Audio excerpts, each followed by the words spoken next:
రేపే జనగర్జన జగిత్యాల వేదికగా రణగర్జన నిరంకుశ కాంగ్రెస్ పాలనపై కత్తి దూసేందుకు పోరుగడ్డ పిడికిలి బిగుస్తున్నది.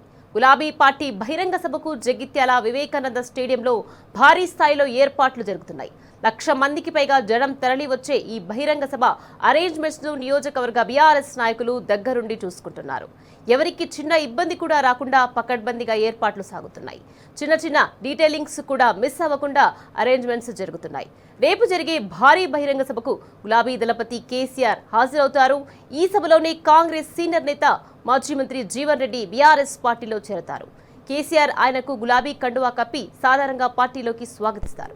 ఇక ఇదే సభలో ఉమ్మడి కరీంనగర్ జిల్లా నుంచి వందలాది మంది కాంగ్రెస్ నాయకులు, వేలాది మంది కార్యకర్తలు కూడా గులాబీ పార్టీలో జాయిన్ కానున్నారు. ఇవన్నీ చూసి కాంగ్రెస్ పార్టీకి వణుకు మొదలైంది. సభకు ఆటంకాలు సృష్టించడానికి నక్కజితులన్నీ ప్రయోగిస్తున్నారు కాంగ్రెస్ లీడర్లు. కానీ ఆ ట్రిక్కులేవీ చెల్లవని సభను గ్రాండ్ సక్సెస్ చేసి తీరుతామని బీఆర్ఎస్ నేతలు తేల్చి చెప్తున్నారు.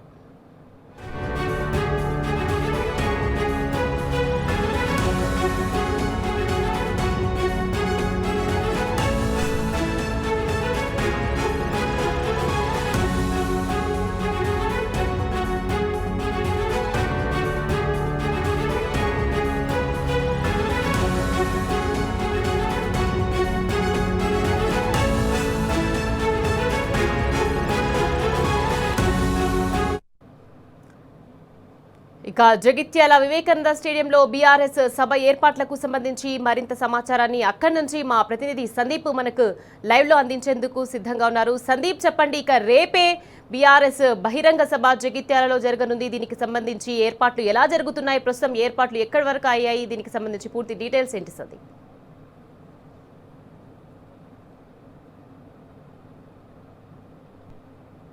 స్టేడియం వేదికగా రేపు జగిత్యాల జనగర్జన, జగిత్యాల నుంచే బీఆర్ఎస్ జైత్రయాత్ర కొనసాగబోతోంది.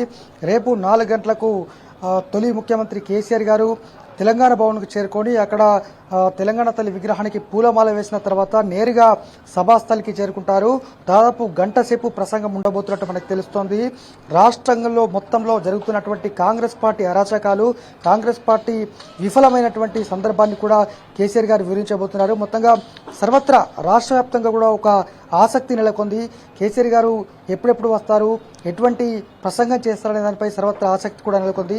ఇక సభా విషయానికి వస్తే పూర్తి స్థాయిలో ఇప్పటివరకు దాదాపు 95% పనులు పూర్తయ్యాయి. జగిత్యాల పట్టణం మొత్తం కూడా గులాబీమయమైంది. జగిత్యాలే కాదు, ఇటు ధర్మపురి, అలాగే కోరుట్ల, ఇటు మెట్పల్లి, అలాగే ఇటు సారంగపూర్, చొప్పదండి కాన్స్టిట్యున్సీ, వెమ్లవాడ నియోజకవర్గం, ఇవన్నిటి కూడా మొత్తం ఎక్కడికక్కడ కూడా రోడ్డుకి ఇరువైపులా కూడా గులాబీ శ్రేణులంతా కూడా పూర్తి స్థాయిలో గులాబీ మయంగా మారింది.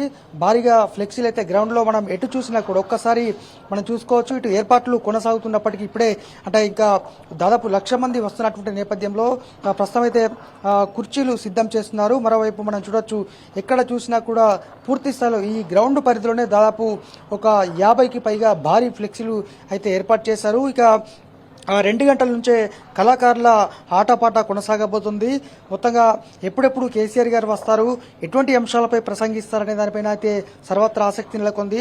ప్రధానంగా జగిత్యాల జిల్లాలో ఇప్పుడున్నటువంటి సిచ్యువేషన్లో రైతాంగం పెద్ద సంఖ్యలో రాబోతున్నారు. ఎందుకంటే ఉదాహరణకు కొరుట్ల కాన్స్టిట్యున్సీ తీసుకుంటే మొక్కజొన్న రైతులు కావచ్చు, అలాగే ఇటు పసుపు రైతులు కావచ్చు, వారంతా కూడా ప్రభుత్వం పైన ఇప్పటికే తీవ్ర ఆగ్రహంతో ఉంటూ ధర్నాలు కూడా నిర్వహించారు. కారణం, ఇప్పటి వరకు కూడా కొనుగోలు ప్రారంభించలేదు. మార్కెట్ ద్వారా మొక్కజొన్న కొనుగోలు చేయాల్సి ఉండగా కనీసం ప్రారంభించకపోగా మద్దతు ధర లేక వాళ్ళు దళాలకు అమ్ముకునేటువంటి పరిస్థితి. దీంతో వారంతా కూడా తీవ్ర ఆగ్రహంతో ఉన్నారు. వారు కూడా రేపు సభకు పెద్ద సంఖ్యలో రాబోతున్నారు. మరోవైపు వరిధాన్యం కొనుగోలు సెంటర్లు ఇప్పటికే రోడ్ల మీద పెట్టుకున్నటువంటి పరిస్థితి, కానీ ఇప్పటి వరకు ఒక్క సెంటర్ కూడా ప్రారంభం కాలేదు. ఇట్లా అన్నదాతలైతే తీవ్ర ఆవేదన ఉన్నారు.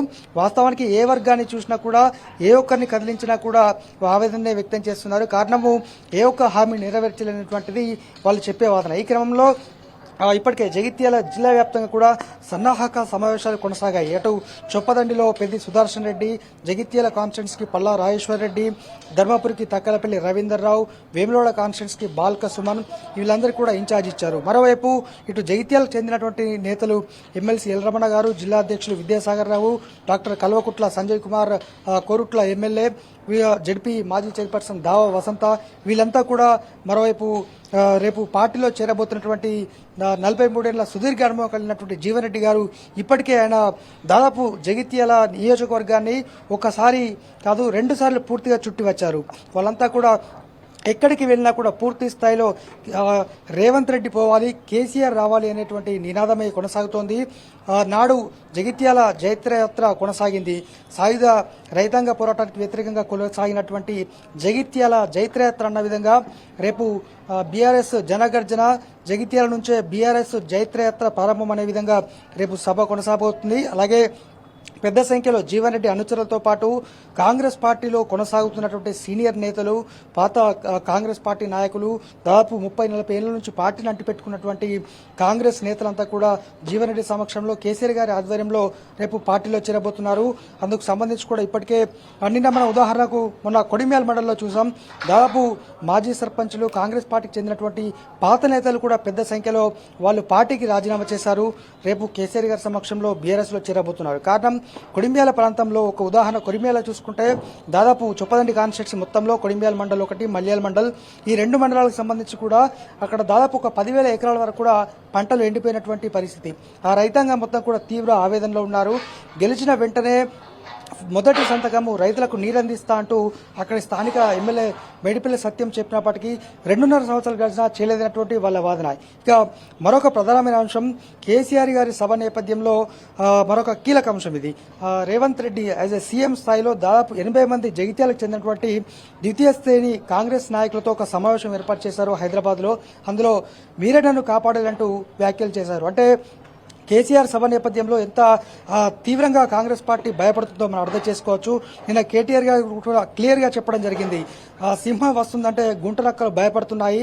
ఎప్పుడు ఏ సందర్భంలో అంటే సభను ఏ విధంగా అడ్డుకోవాలనేటువంటి విధంగా వాళ్ళైతే మాట్లాడుతున్నారు. ఉదాహరణకు జగిత్యాల శివారు ప్రాంతంలో అంటే నిజామాబాద్ కొరుట్ల రహదారి నేషనల్ హైవే 2.5 సంవత్సరాలుగా బ్రిడ్జి ప్రారంభించలేదు. కానీ ఇప్పుడే బ్రిడ్జి నిర్మాణ పనులు ఎందుకు మొదలు పెట్టాల్సిందంటూ కూడా బీఆర్ఎస్ శ్రేణులు ఆగ్రహం వ్యక్తం చేస్తున్నారు.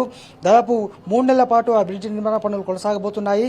రహదారి మళ్లించారు. దాదాపు ఒక్కొక్క వ్యక్తికి దాదాపు 6 నుంచి 7 కిలోమీటర్ల దూరం పడుతుంది. నిన్న నేతలు వేముల ప్రశాంత్ రెడ్డి గారు, అలాగే పల్లా రాజేశ్వర రెడ్డి గారితో సహా ఎమ్మెల్సీ ఎల్ రమణ, జిల్లా అధ్యక్షులు విద్యాసాగర్ రావు, ముఖ్య నేతలంతా కూడా పరిశీలించి అప్పటికప్పుడు కాంట్రాక్టర్తో మాట్లాడారు. ముందే మేము చెప్పినప్పటికీ కేసీఆర్ సభ నేపథ్యంలోనే ఇప్పటికిప్పుడు బ్రిడ్జి మొదలు పెట్టాల్సిన అవసరం ఏముంది, ప్రత్యామ్నాయ మార్గం అప్రోచ్ రోడ్ ఏర్పాటు చేయకుండా ఆల్టర్నేట్ మళ్లించడంతో ఎంతో మంది సఫర్ అవుతున్నారు, కావాలనే కుట్ర చేస్తున్నారంటూ నిన్న సంబంధించినటువంటి అధికారి అలాగే కాంట్రాక్టర్ పైన వేముల ప్రశాంత్ రెడ్డి గారు కూడా తీవ్ర ఆగ్రహాన్ని వ్యక్తం చేశారు. ఇప్పటికే కొరుట్ల ఎమ్మెల్యే కూడా చెప్పారు, కాంట్రాక్టర్లు మరి ఎందుకో ఇంత హడావుడిగా ఎమ్మెల్యే స్థానిక జగిత్యాల శాసనసభ్యులు సంజయ్ కుమార్ గారు చెప్తే వింటూ ఇప్పటికిప్పుడు కేసీఆర్ సభను అడ్డుకునే ప్రయత్నం చేస్తున్నారంటూ వాళ్ళు కూడా మాట్లాడడం జరిగింది. ఇక ఆర్టీసీ బస్సులు కూడా ఇవ్వకుండా ఎక్కడికక్కడ అంటే ఉదాహరణకు పెద్దపల్లి ప్రాంతం నుంచి పెద్ద సంఖ్యలో వచ్చేందుకు సిద్ధమయ్యారు. కానీ అక్కడ ఆర్టీసీ బస్సులు ఇచ్చేటువంటి పరిస్థితి లేదు. దీంతో ప్రైవేటు వాహనాలనే ఆశ్రయిస్తున్నారు. ఇప్పటికే ఆల్మోస్ట్ జగిత్యాల జిల్లాతో పాటు ఎక్కడెక్కడైతే వచ్చేటువంటి ఆసక్తి ఉన్న వారికి అందరికీ కూడా వాహనాలు అయితే ఎక్కడికక్కడ వాళ్లే సిద్ధం చేసుకున్నారు.